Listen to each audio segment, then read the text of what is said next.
All right, looks like we should be live about any time. Excellent connection on YouTube and a connection on Facebook. Either way, hey, we're glad to have you with us tonight.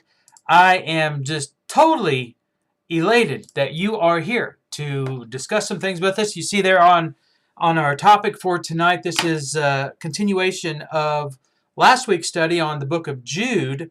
This is part 2. We're going to be starting there about verse 5, I think, in just a moment. But I want you to get prepared for how do we put this? A rather serious study. This is going to be deep. It's going to be large. It's going to need to be verified that I'm actually live. So sometimes I don't always have all my settings correct, but I think I do.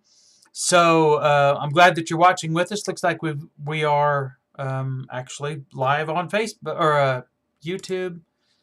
Facebook, maybe not, but maybe so. I don't know. But either way, I'm going to get started here. Before we get into this, to our topic there below about Jude, Enoch, and giants, there's a deal I need to talk about. So I was asked this question last week, so I'm going to address this. Then we'll get into our study. And as I recall, because I thought I wrote this down, so I'll just have to do this from memory. I'm pretty sure this was from Deuteronomy chapter 32, and as I recall, it was verse 18, or maybe not. Maybe this was Deuteronomy 28:18. Let me take a look at this.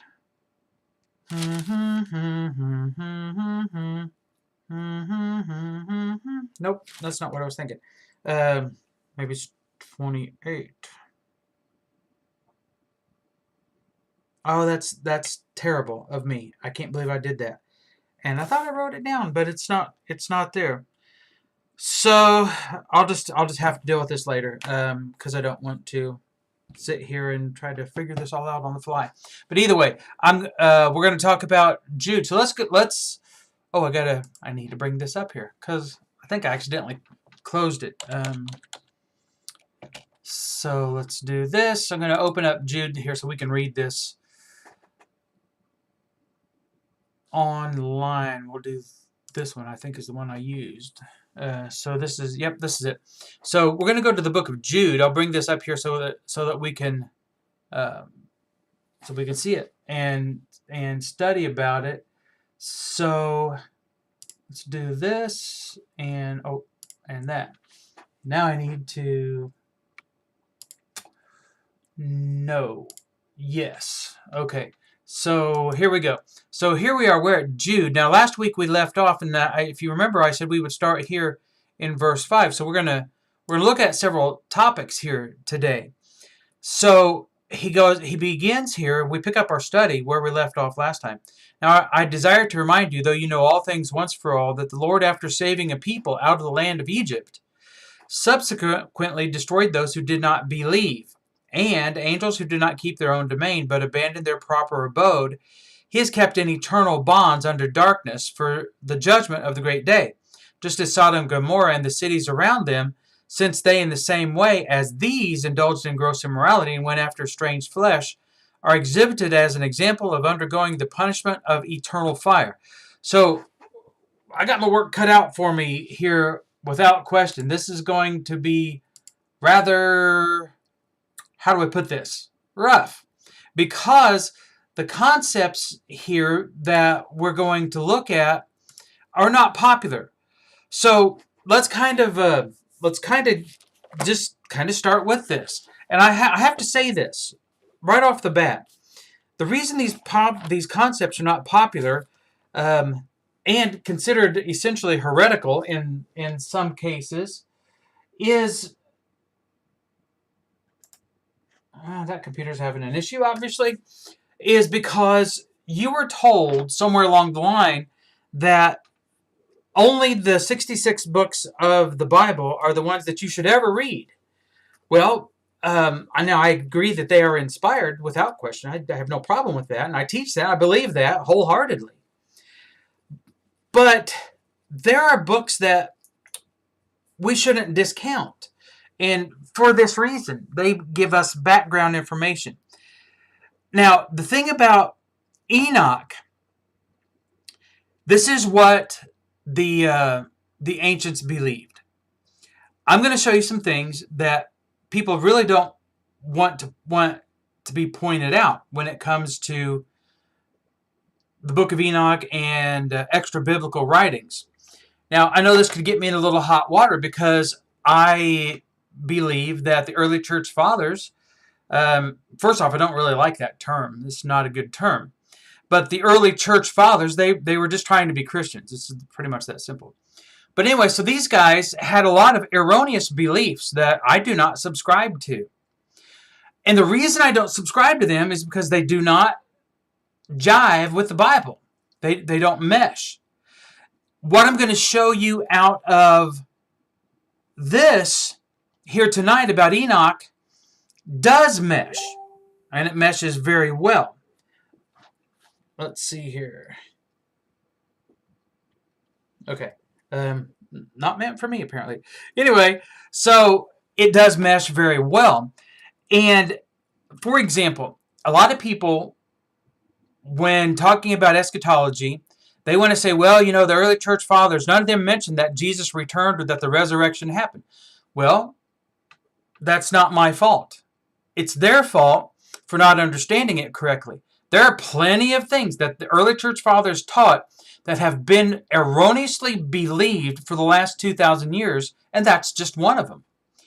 Now, so I'm not going to spend a lot of time defending them and my stance on the early church fathers, but I will tell you, when it comes to Jude, Jude quotes Enoch twice. Some people say it's only once, but I'm going to show you here that it's twice. I'll also show you that Enoch is quoted several times throughout the scriptures. But let's kind of start in the beginning. So Enoch here, according to Jude, I think starting in verse 14, was the seventh from Adam. And that being the case, we can see that Enoch, we can go back and we can study about Enoch. We see that Enoch was essentially, he was Noah's grandfather, was alive when Noah was alive when Noah's sons were alive. So you have Enoch who taught Noah, who prophesied. Noah listened to these prophecies. Enoch's sons listened to these prophecies. But Enoch died, apparently, the year of the flood. He didn't die as a result of the flood. He died the year of the flood. I do not subscribe to the notion that Enoch was taken to heaven. The scriptures clearly teach, and Jesus said no man went to heaven. Now, heaven can't be opened because at that point, because Genesis chapter 8 teaches the principle that man has a sinful nature. Isaiah 59 verses 1 and 2 teaches that it's not that God can't save us or he can't hear us, it's that our sins, man's sins, have separated us from God. That's the sin of Adam. That was the day that Adam ate, he died. It wasn't a physical death, it was a spiritual death. So Enoch, and as I say, I'm just mentioning this in passing, I do not subscribe to the idea that Enoch was translated to heaven, that he didn't know death. Now, I'm not saying that there's not some validity to it. I'm just saying I'm not there yet. There are several reasons why. Now I know why that computer wasn't doing what it's supposed to. What on earth is Tamper Monkey anyway? I don't know what it does. It tampers with my computers. So, I didn't download it. It did it itself. It came in an update one time, and that was it. So, anyway, we'll let that do its thing. Enoch was a contemporary with Noah and Noah's sons. Now, here's the interesting thing about this. The scriptures teach us that, obviously, Enoch died. He was no more, however you want to look at it. The year of the flood, he's gone. Okay, we'll just leave it at that. And those 8 precious souls, according to 1 Peter 3, make it through the flood, and they survive. Noah's son, I'm trying to remember who this was. It might have been him. It's one of them, Ham, Shem, or Japheth. Anyway, lived with Abraham, get this, for 45 years. So Abraham had secondhand knowledge of the prophecies of Enoch. Now, this is critical to understanding where I'm coming from with Enoch. By the way, I forgot to say some hellos. Tim Ogles, Mark Robbins, Dusty Rose, Ben Shepard, Bobby Allison. Hey to y'all. And any others who might be watching that I missed. So what you've got here is you've got Enoch prophesied. Did Enoch write a book? I don't think he did. And here's the reason I don't think Enoch wrote a book. Enoch did not write a book because the ancient Hebrews, the ancient peoples, really trusted word of mouth more than they did writing, as I understand it. So this physical form of writing wasn't trusted as much as oral tradition. Enoch prophesied. So he told these things to his people and to his relatives, his son, his grandsons, his great-grandsons, however that worked out. And then in turn they told it to others as well. They were trained to recite these things word for word. This is one of the reasons the scribes were able to write down the Old Testament, right, the Tanakh, and do so with very reliable accuracy. So that's a little different than the way we view things. And we think, if it's not written down, then it's not worth anything. So we kind of have to employ a little bit of audience relevance here. So Jude says that Enoch, the seventh from Adam, prophesied about these things. So we're going to talk about these 2 quotes, and I'll show you some others here in just a second. But I have to give you a little bit of that background. So this information was not something that was long gone by the time Abraham came on the scene, and by the time that first covenant was enacted. If you want to call it first covenant, that may not be the most accurate term, but the last covenant is what we live under now. So it was the previous covenant to that. So how's that? Now, if you consider those things, and we can read about Enoch, and we can see that Enoch was written down, as I recall, I'm just doing this off the top of my head, I'm thinking it was about 200 years roughly before Christ came on the scene, and we see it popping up again in the Dead Sea Scrolls. So it's obvious that there were so many people in and around the first century who considered Enoch worthy to quote. Were they saying he was inspired? I think many of them would. I think there would have been an argument. Some would say, well, no, he wasn't inspired. But now, wait a minute. Enoch was inspired. He's a prophet. He's inspired by God. There's no question about that. The question comes in, were his writings inspired? The writings that are attributed to him. So that's one of the reasons it was not counted as canonical after the first century when the canon was being put together. So that's one of the reasons, and there's probably more that I'm not aware of or really don't want to take the time to go into because I want to talk about other things. So that brings us up to this idea of Enoch. So there are many, many quotes. Let me show you some quotes. So let me transition this. This is found at, I think, AlaskanDreams.net, something like that. All these notifications are going to keep popping up. I don't know how to turn those off. Okay, and when you look at some of these quotes here, you see that Enoch and the concepts of Enoch are quoted all over the New Testament. All over the New Testament. So let me show you a few of these. So in Jude, verses 14 and 15, it says, right here, Enoch, whoops, nope, don't want to do that. Enoch Really? How do I do this? Okay. This is what I'm trying to do.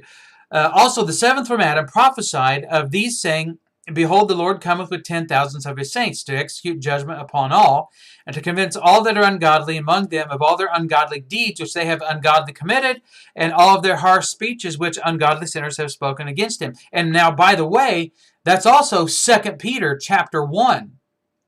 So if Jude was quoting Enoch, and I believe he was, then you also have Peter quoting Enoch, quoting the concept that comes from Enoch. I'm going to show you where this is at in in Enoch. I'm going to try not to let that distract me too much, but it does. That's just how I'm wired, okay? But if you look at Enoch 2, 1 and 2, here's what it says. Behold, he comes with 10,000s of his saints to execute judgment upon them and destroy the wicked and reprove all the carnal for everything which the sinful and ungodly have done and committed against him. So we can see that concept from Enoch. Now, there's no question that this is the case. I want to show you some things. No. Let me show you a couple other things. Let's see here. We see it in Revelation. It's right there. This one is very particularly interesting. So you've heard Jesus called the King of Kings and Lord of Lords. That's used 3 times in the New Testament. But it's not used in the Old Testament. And this guy here quotes that too. But from what I can find, it's not found in the Old Testament. But it is found in Enoch. Listen to this. In Enoch 9, 2 and 3. The earth, deprived of her children, has cried even to the gate of heaven. And now to you, O Holy One of heaven, the souls of men complain, saying, Obtain justice for us with the Most High. Then they said to their Lord, the King, You are Lord of lords, God of gods, and King of kings. So Enoch, in the writings of Enoch, this is said. So it's very interesting. So Timothy, Paul says it. In 1 Timothy 6:15, he uses the phraseology. Jesus and John in Revelation 17 and also in Revelation 19 says that same thing. So here's what I want to do now. I want to show you some things in Enoch. So, but before we necessarily do this, I have to make this a little bigger. What you're getting ready to see here, and let me say this as clear as I possibly can. All right? Good evening, Roy Runyon, and everybody else who's joining in here. So, Enoch, and what you're getting ready to see from Enoch, I phrase it this way. Enoch is a pre-preterist. Okay? Now, obviously, he would be looking forward to things in the future. But what he says and what is written in Enoch, now you got to keep in mind, we can at least trace the writings to Enoch to 200 years before Jesus, right? So this is long before Jesus was physically incarnate. And here you have Enoch. I'm going to show you some things that Enoch wrote. This is why I say he was a pre-preterist, from our standpoint anyway. This is Enoch chapter 1.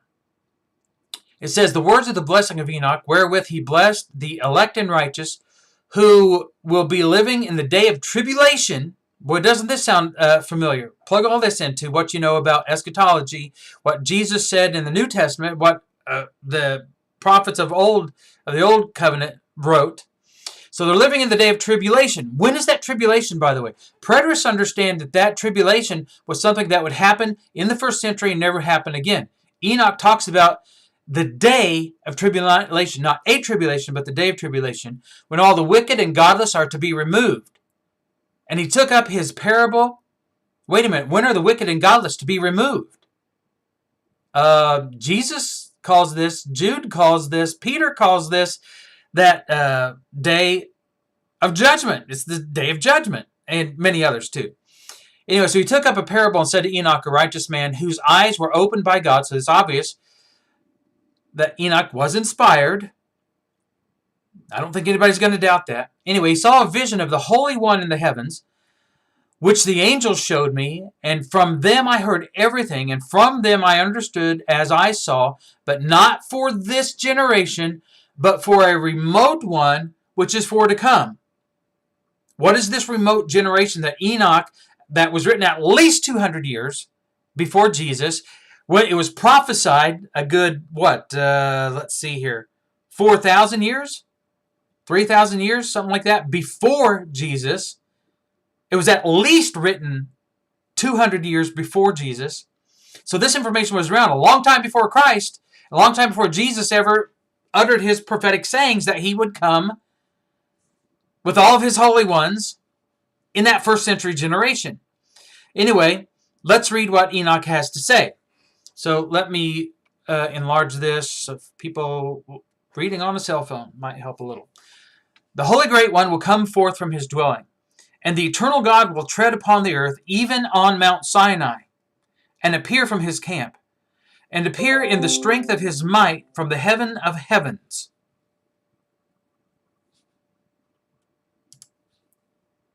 And shall be smitten with fear, and all shall be smitten with fear, and the watchers shall quake. Okay. And great fear and trembling shall seize them unto the ends of the earth, and the high mountains shall be shaken, and the high hills shall be made low, and shall melt like wax before the flame. Well, let me stop there. Listen to this. Turn over here to Isaiah chapter 40. Listen to this. This is Isaiah chapter 40. Verse 3. A voice calling, clear the way for the Lord in the wilderness. That's obviously John the Baptizer. Make smooth in the desert a highway for our Lord, or our God. Let every valley be lifted up, and every mountain and hill be made low, and let the rough ground become a plain, and the rugged terrain a broad valley. Then the glory of the Lord will be revealed, and all flesh will see it together. I don't know, I just thought you might like to listen to that if you understand anything about Isaiah 40. Isaiah 40 puts the coming of the Lord at the time that we're talking about, within the first century generation, when Jerusalem is destroyed and her iniquity has been removed and she's received at the Lord's hand double for all her sins. When is that? It's in the first century. Okay, so that's the context of Isaiah 40.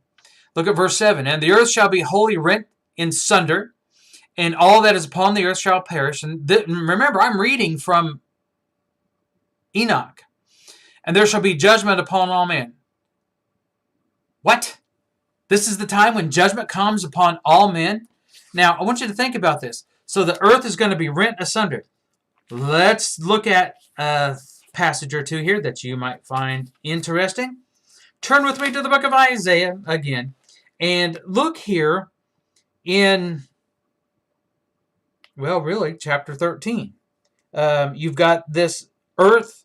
Let's look at verse 6. We'll just do verse 6. You've got, wail, for the day of the Lord is near. It will come as destruction from the Almighty. Therefore all the hands will fall limp. Every man's heart will melt. They will be terrified. Pains and anguish will take hold of them. They will writhe like a woman in labor. They will look at one another in astonishment. Their faces aflame. Behold, the day of the Lord is coming, cruel, with fury and burning anger, to make the land a desolation. And he will exterminate its sinners from it. He goes on to talk about the stars and all these things falling, and it reels to and fro like a drunkard. Its punishment is upon it. Its men are made scarcer than I don't remember what it says. The gold. I just lost my. Than pure gold. So you've got this idea here again. So not only did Isaiah understand this, maybe he was the first one to ever write it, or maybe not, because we know that Enoch was written at least 200 years before Christ and prophesied a lot longer than before Isaiah was born. Anyways, but let's keep going. I don't want to get too bogged down in this. But with the righteous he will make peace, and will protect the elect, and mercy shall be upon them, and they shall all belong to God, and they shall be prospered, and they shall all be blessed, and he will help them all, and light shall appear unto them, and he will make peace with them, and behold, he comes with 10,000 of his holy ones to execute judgment upon all, and to destroy all the ungodly, and to convict all flesh of all the works of their ungodliness, which they have ungodly committed, and all of these things, and all of these hard things which ungodly sinners have spoken against him. Now, when you read Enoch, it becomes pretty apparent that somebody, whether it's inspired or not, there is somebody who believed that judgment was coming. And I wonder if I can find this. Let me see if I can do this.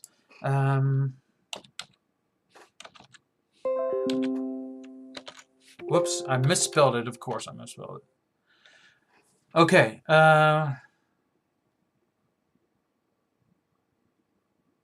If you look right here in chapter 10, he says that this judgment that's going to come upon these people, these spirit beings as well, and upon the earth, with them and all their uncleanness, when their sons have slain one another, and they have seen the destruction of their beloved ones, bind them fast for 70 generations in the valleys of the earth until the day of judgment and of their consummation, till the judgment that is forever and ever is consummated. And in those days they shall be led off to the abyss of fire, and to the torment of the prison which they shall be confined forever. And whosoever shall be condemned and destroyed will from thenceforth be bound together with them to the end of all generations, and destroy all the spirits of the reprobate and the children of the watchers, because they have wronged mankind. So what you have here is this judgment taking place in 70 generations. I think that was it, yeah. So Enoch says that in the 10th chapter that this judgment is to take place in 70 generations. Now, if you were from him, so if you were to go to Luke's account, you see 70 generations being given there when Messiah was to come. Isn't this interesting? So I need to transition out of this real quick. So, let me look here. So you've got these 70 generations taking place. Okay, so what does this have to do with Jude? Well, let's go back over here and look. Okay, so we just read this in Jude. So I'm just going to read this. You're just going to have to deal with the notification thing. I don't know how to turn that off. Maybe that'll work. Or at least where you won't hear it. So anyway, so in Jude, here's what we read. Remember, we read this in verse 5. I would desire to remind you, though you know all things once for all, that the Lord, after saving a people out of the land of Egypt, subsequently destroyed those who did not believe. So let's talk about this. So he subsequently destroyed those who did not believe.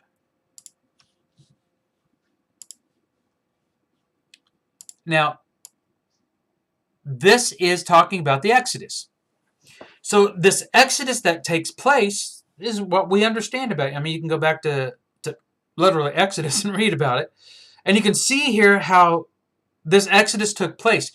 Now, what he's saying is, and he's bringing the point around, that the second Exodus, another Exodus, is getting ready to take place.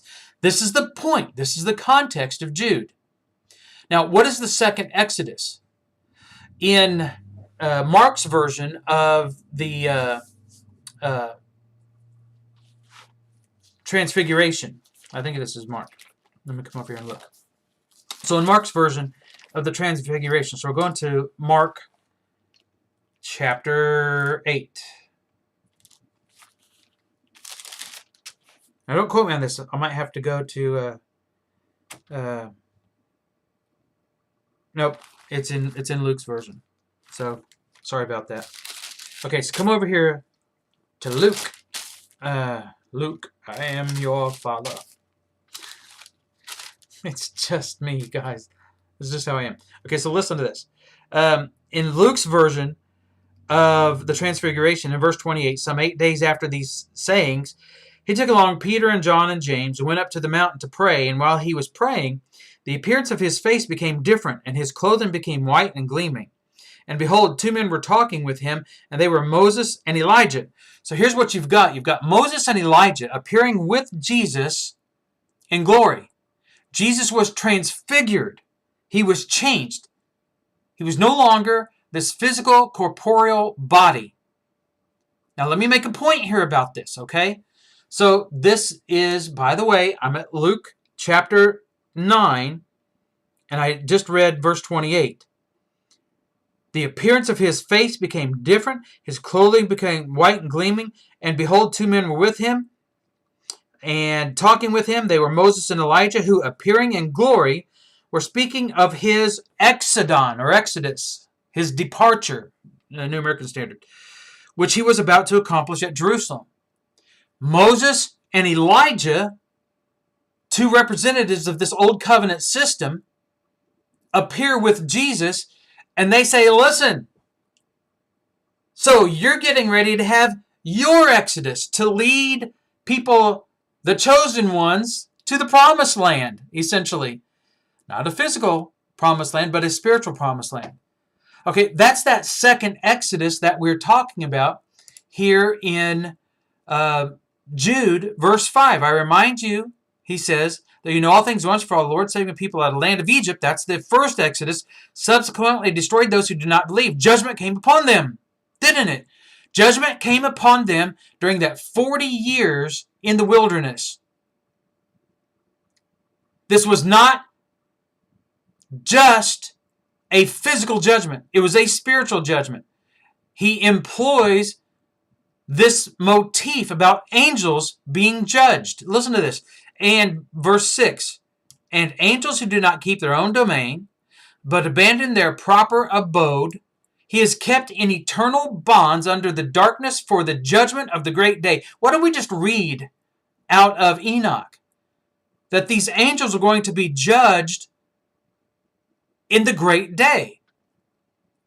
Now, notice what this is about here. Look at verse 7. Just as Sodom and Gomorrah and the cities around them, since they in the same way as these, they, the people in Sodom and Gomorrah, the same way as these angels who abandoned their proper abode, they indulged in gross immorality and went after strange flesh and are exhibited as an example in undergoing the punishment of eternal fire. This strange flesh has sexual connotations, by the way, to put it simply. So this means that these angels left their first abode and they went after women. Okay, so let's look at this. I was always taught, no. This isn't talking about actual angels. Well, let's look at this. Let's come over here to Genesis. Genesis chapter 6. Genesis chapter 6. Here's what it says. Verse 1. Now, it came about when man began to multiply on the face of the land. This is verse 1. And daughters were born to them, that the sons of God saw that the daughters of men were beautiful, and they took wives for themselves, whomever they chose. Then the Lord said, my spirit shall not strive with man forever, because he is also flesh. Nevertheless, his days shall be 120 years.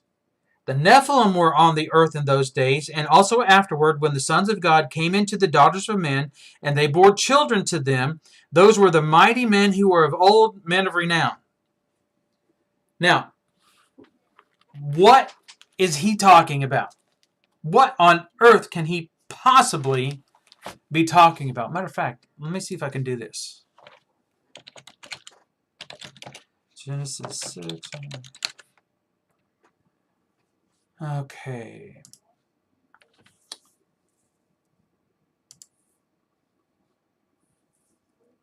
Take just a second for this to come up, and I'll show you what we're talking about here.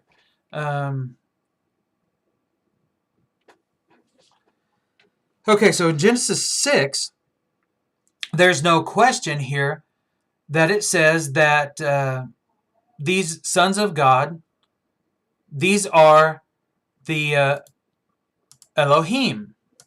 Look at this. Right?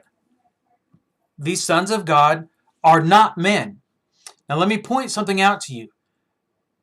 Unless I'm wrong about this, I've heard it said, I've looked at it, I'm not the world's authority on this, but it becomes evident to me that these are spiritual beings. And there is not one use of this word Elohim in reference to a physically alive human being. One situation in First Samuel.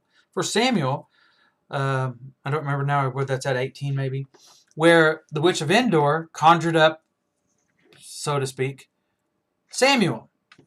I know there's controversy about that, but you can't refuse the fact that she called Samuel, she said, I see Elohim. So that's about the only place you could even come close to that. And Samuel was long dead by then, and he was not physical. So she said, I see a spirit being. So that's the idea here. Let me come back over to this, so you don't have to watch me going through all these different things. So these were the sons of God. These sons, the B'nai of God, Ben Elohim. These Nephilim were giants. So let me just talk about this for a moment. So let me bring this up here. Not that. I need this, and I need my notes. So in Enoch, you've got chapter 16. Let me find this here.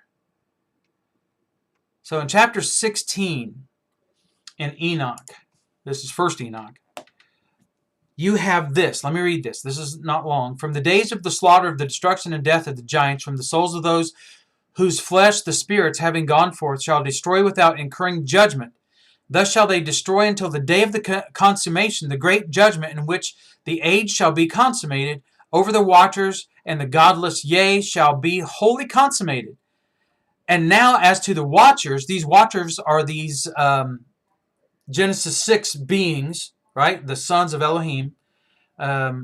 Anyway, I lost my place, until the day of consummation. So this great judgment, so these watchers and the godless, yea, shall be wholly consummated. And now as to the watchers who have sent thee to intercede for them, who had been aforetime in heaven, say to them. So he says that the watchers, the sons of Yahweh, of Elohim, these spirit beings, were in heaven. Okay, this was Enoch's understanding. This was the general populace understanding before the time of Christ. This is their recollection of what Enoch prophesied. Right? Remember how we went through all that at the beginning. You have been in heaven, but all the mysteries had not yet been revealed to you, and you knew worthless ones, and these in the hardness of your hearts you have made known to the women, and through these mysteries women and men work much evil on earth. Say to them, therefore, you have no peace. So here what you have is this is the Genesis 6 essentially account. Now he talks about, so just go to Christian Classics ethereallibrary.org, ccel.org, and you can see this is where I'm getting my Book of Enoch here for you to look at.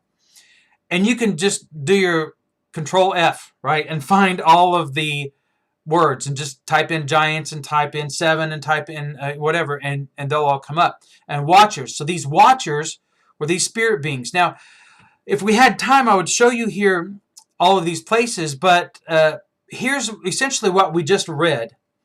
And let me point this out. From the days of the slaughter, in chapter 16, and destruction and death of the giants. Now notice this. From the souls of whose flesh spirits, having gone forth, shall destroy without incurring judgment. So here's the way this works. Enoch, this writing, so this popular understanding, this is what they were quoting in the first century, okay, was the understanding that these giants, when they died, their souls became these demons or these spirits who would inflict men. if you look at chapter 7, let me show you this. Let me find it. Okay, I'll show you chapter 7. And all the others together with him took unto themselves wives, and each chose one for himself, talking about these angels, right, that left heaven. So all the others took with them wives unto themselves, and each one chose one for himself. And they began to go in unto them and to defile themselves with them, and they taught them charms and enchantments and the cutting of roots, and made them acquainted with plants. And they became pregnant, and they bare giants whose height was 3,000 ells. That works out to about 2 miles. This is what this is saying, whatever that means. Who consumed all of the acquisitions of men. In other words, and this is all over Enoch and other ancient writings too. Some of the Apocrypha now, I can't remember which ones talks about this. But anyway, it says that not only did they eat everything that men could produce, then they started eating men. They were very evil.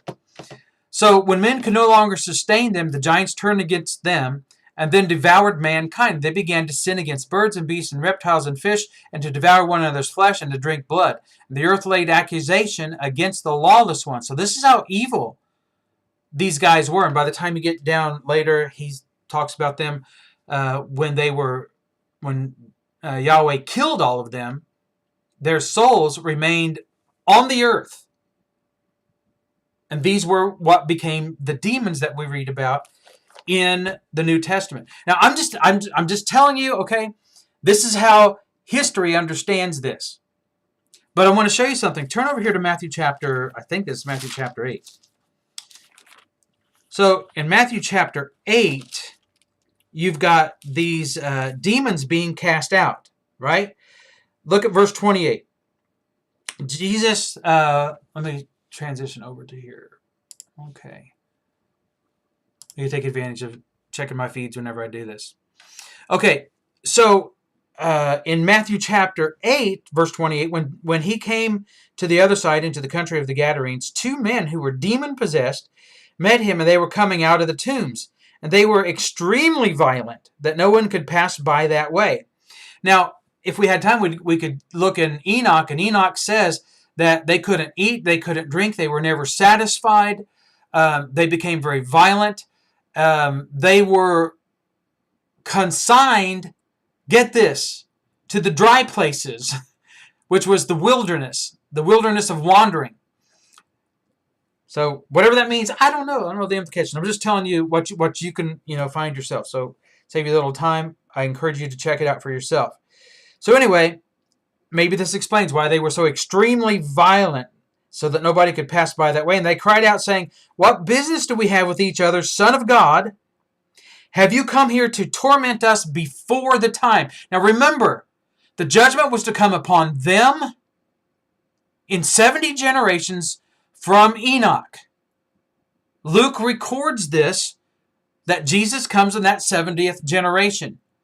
That judgment upon the just and the unjust, the evil and wicked men and spirit beings, was to happen in the 70th generation. Look at Ephesians chapter 6. So these, back there in Matthew 8, while you're going to Ephesians 6, back there in Matthew chapter 8, what did Jesus say to them? He said, let me turn over here. He cast them out into a herd of swine. They ran over the cliff and so forth. So they had no place to live after all the swine died. So they had to start from scratch again. They couldn't die. The demons did not die at that point. So anyway, in Ephesians chapter 6, notice what he says. He says that this battle that we have is against what? It's against the let me find my praise here. That anyway, our battle is against not against flesh and blood, but it's against what?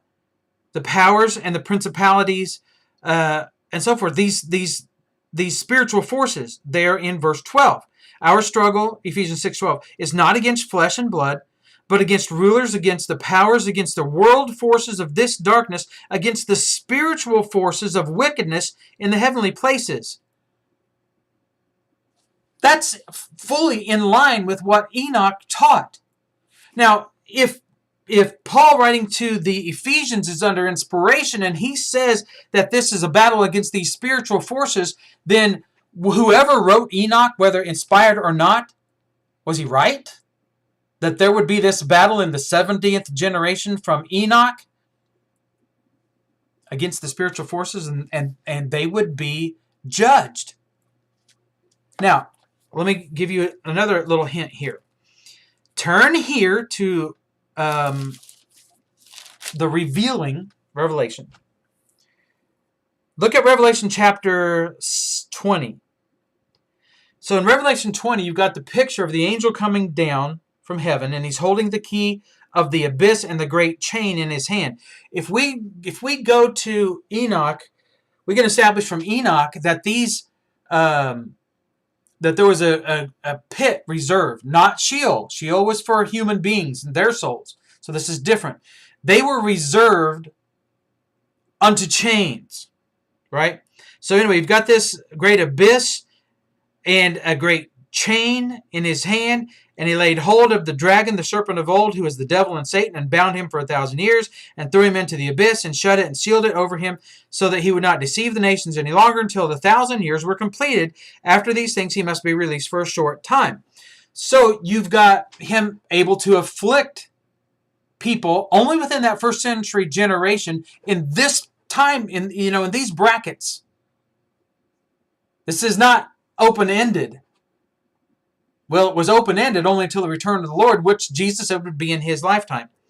But notice what he says, verse 4. Then I saw thrones, and they that sat on them, and judgment was given to them. And I saw the souls of those who had been beheaded because of their testimony of Jesus and because of the word of God, and those who had not worshipped the beast nor his image, or had not received the mark on their forehead or on their hand. And they came to life and reigned with Christ for 1,000 years. Do you get the imagery here? What two events are taking place at the same time? Judgment of men, judgment of spirit beings. This is the first resurrection. Blessed and holy is the one who takes part in the first resurrection. Over these the second death has no power. I think I may have skipped verse 5. But anyway, over those the second death has no power, but they will be priests of God and Christ of Christ, and will reign with him for 1,000 years. So here's what this reigning for 1,000 years is. Okay, Jesus is not sitting on the throne for that 1,000 years. The 1,000 years ends at the time of the coming of the Lord. Right? Jesus said, I'm coming in your lifetime. No matter how you want to stack this up, the 1,000-year reign ends at the coming of the Lord. The coming of the Lord was in the first century. Now notice this 1,000 years. And the context. Verse 7, when the 1,000 years are completed, Satan is released from his prison. He will come out to deceive the nations which are in the four corners of the earth, Gog and Magog, to gather them together for the war. Only one war, this great tribulation that was to take place. And the number of them is like the sand of the seashore, and they came up on the broad plain of the earth and surrounded the camp of the saints in the beloved city, and fire came down from heaven and devoured them. Who did it devour? This is judgment language. Fire devours the wicked, the evil, the chaff, however you want to put it. Okay? And these are the ones who surrounded the city. How many people that were in the city once it was surrounded lost their souls because they did not accept Messiah? They rejected him. Well, a great many. The Christians, the Jewish believers, those who accepted Messiah, Jesus as Messiah, left the city. When Vespasian circles the city and he's getting ready to put the revolt down, and he's going to do his best, and he leaves and he goes back to Rome to try to claim his throne, right? Because Nero had killed himself. Then what? They're all going, wait, this never happens. So the Christians said, let's get out of here. And so they left. They remembered the words of Jesus. But the others, the faithful Jews, right? They said, Jerusalem is a fortified city. God is with us. He'll protect us. Let's go into the city. The Christians knew that this was the judgment that was coming upon Israel, which was a symbol for the worldwide judgment, the Matthew 5:28-29 judgment of the just and the unjust. And so they were saved. So anyway, now, but notice this. Fire came down from heaven and devoured them, and the devil who deceived them, listen to this, the devil who deceived them was thrown into the lake of fire and brimstone, and the beast and the false prophet are also, where the beast and false prophet are also, they will be tormented day and night forever and ever. Didn't we just read that concept in Enoch? I said, yes, we did. When was all of that to take place? At the time of the war. When was the war? The tribulation. The final time that Jesus said it's going to happen this time. It's never going to happen again. When was that? In 70 AD. So by the time we go back to Jude, okay, so let's take a look at this again. And we're talking about these angels who do not keep their own domain, but abandon their proper abode, and he's kept in eternal bonds under darkness for the judgment of the great day. Jesus acknowledged that great day, that same great day of judgment that Enoch, the writing of Enoch, specifically talks about, that Jude and Peter quote, that we see that at least the premise quoted in Revelation several times. Jesus talks about it. Now, Enoch prophesied apparently about this, and somebody wrote down his prophecy. And then somebody quoted under inspiration. Now, even if Enoch wasn't inspired, and the writing isn't inspired, and I'm saying that it is, I already went over that. It illustrates the point that when Jude quotes this, Peter quotes this, look at the bigger picture. Look at the context. This is the judgment, 70 generations from the time of the writing of the prophesying, rather, of Enoch. Luke, the first chapter, or is it the third chapter? Excuse me, tickle my throat. Verifies that this was the 70th generation. Do you see where this goes? In Matthew chapter 8, if you believe the story of Jesus at all, you can't deny that. And the demon said, have you come to torment us before the time? Well, what was the time? Enoch tells us about the time. Interesting stuff now, isn't it? Now, what about this idea of Sodom and Gomorrah and the cities around them? No. Well, I'll just tie it in this way. So just as Sodom and Gomorrah and the cities around them, since they in the same way as these indulged in gross immorality and went after strange flesh, are exhibited as an example in undergoing the punishment of eternal fire. Now, you've got Tyre and Sidon, Sodom and Gomorrah. Where did Jonah go? Just went blank. Anyway, it'll come to me. I hate it when I do that. I read something, I see something over here, and it just puts white out over my brain in that part. Anyway, so Jonah went to Nineveh, and he preached to Nineveh, but Nineveh repented. Sodom and Gomorrah didn't. Tyre and Sidon didn't. Right? Egypt didn't. This is exactly what Jude is saying. They were examples of the judgment that was coming. And Jesus uses that. Boy, we're out of time again. Jesus uses that as an example, doesn't he? Okay, so how far do I want to go with this in the little bit of time that I have? Okay, so come over here and let's look. Okay,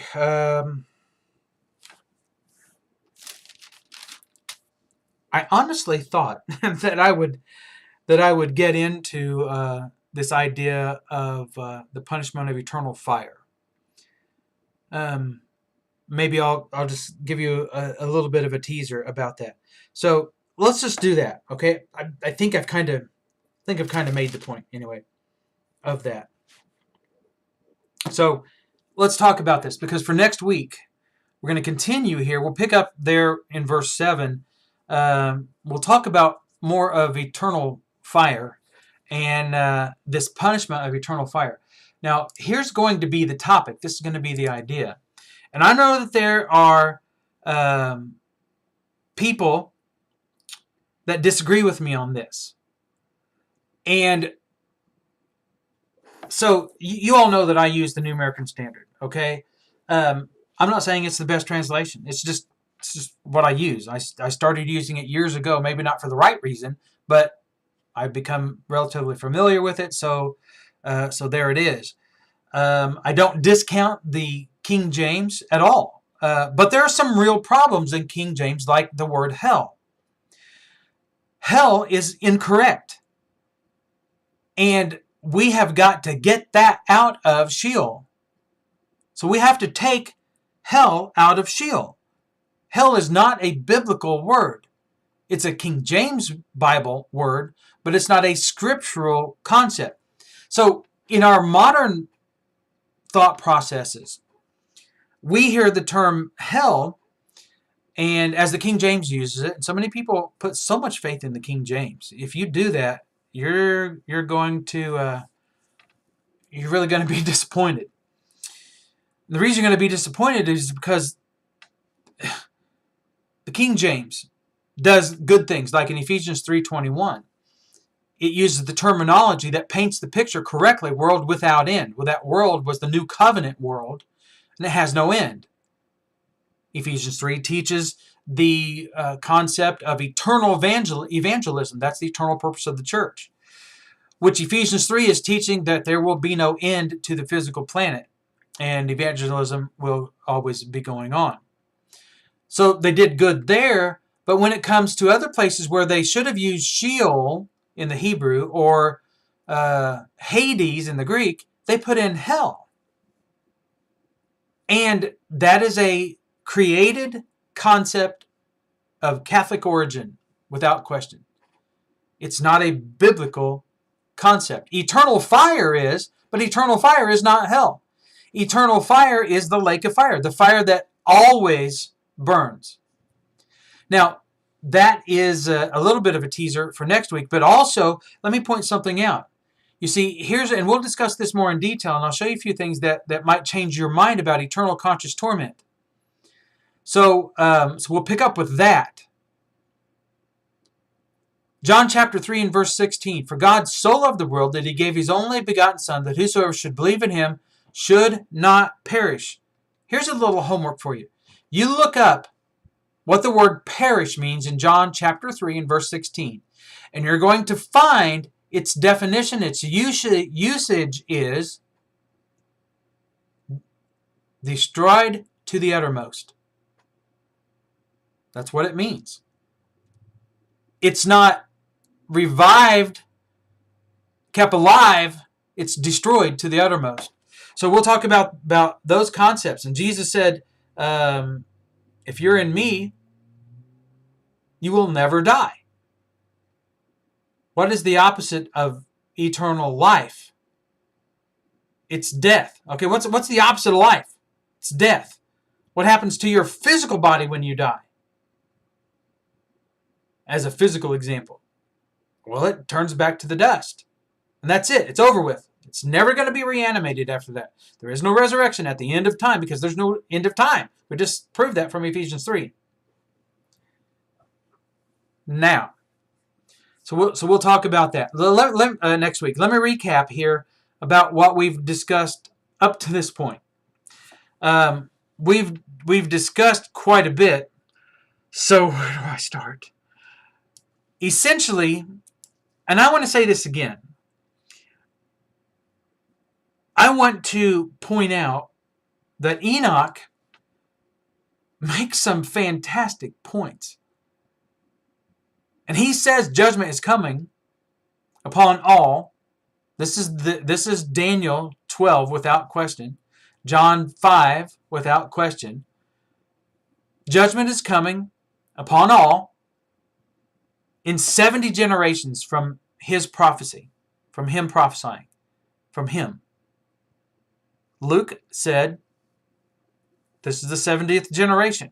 So now you know why that's important to go through those. And I'm sure there's a whole lot more that I've missed that I don't even know about as studying those generations. But anyway, Jesus said that he would come, his second coming, he would return, his parousia would take place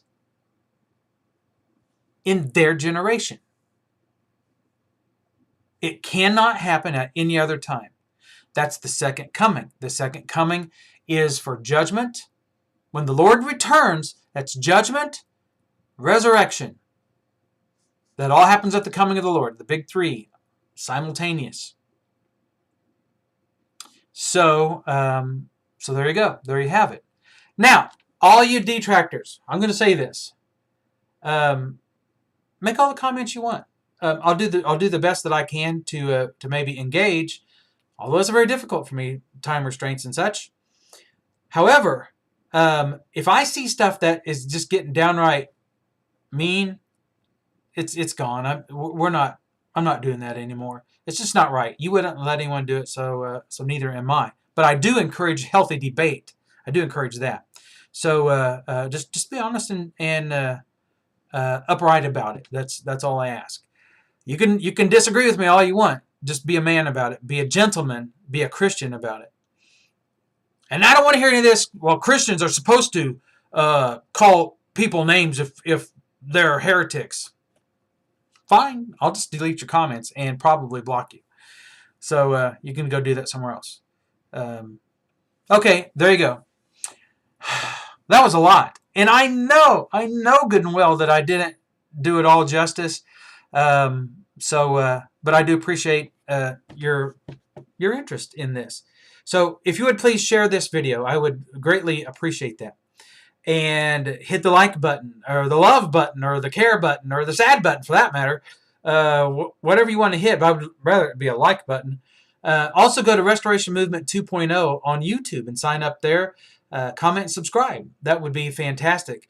I'm going to put these on a playlist on that YouTube channel, so they'll be very easy to find rather than just kind of scattered on the way Facebook catalogs them. Outside of that, hey, I'm done for the night. I appreciate everything. We're going to pick up there at about the end of verse 7 next week, and I look forward to having you with us then. So here's what I have to say. Hey, you can find faith in prophecy, and you can have faith in prophecy. So I encourage you to study, prove Jesus, prove him. He said, put me to the test and see if what I have to say is right. And if he is Messiah, follow him. What do you have to lose? Well, I can tell you what you have to lose if you don't follow him.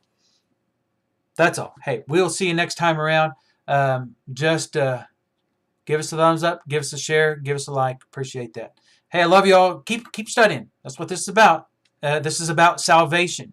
When you learn these eschatological proofs, you can come to the conclusion that what he said was right. And that means you need to be baptized into Christ. You need to be immersed in Christ. And a lot of people say, oh, well, baptism is it's a spiritual thing. Well, yes, but it's also a physical thing. Ananias told Paul, why tarriest thou?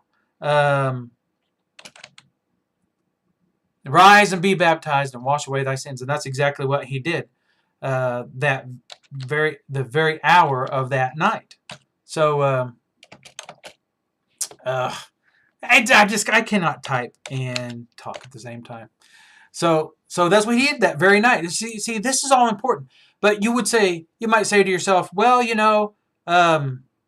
no, not really, because you don't have to do that. That's not how I was taught. Well, each day I'll do. If you weren't taught that way, that's it's sad. But anyway, just study.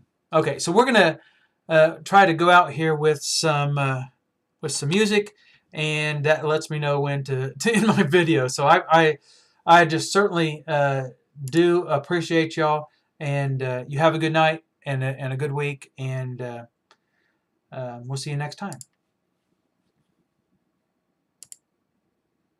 Each day I'll do a golden deed, by helping those who are in need. My life on earth is but a span, and so I'll do the best I can. Life's evening sun is sinking low. A few more days, and I must go to meet the deeds that I have done, where there will be no setting sun. To be a child of God each day, my light must shine along the way. I'll sing His praise while ages roll, and strive to help some troubled soul. Life's evening sun is sinking low. A few more days, and I must go to meet the deeds that I have done, where there will be no setting sun. The only life that will endure is one that's kind and good and pure. And so for God, I'll take my stand. Each day I'll lend a helping hand. Life's evening sun is sinking low. A few more days, and I must go to meet the deeds that I have done, where there will be no setting sun.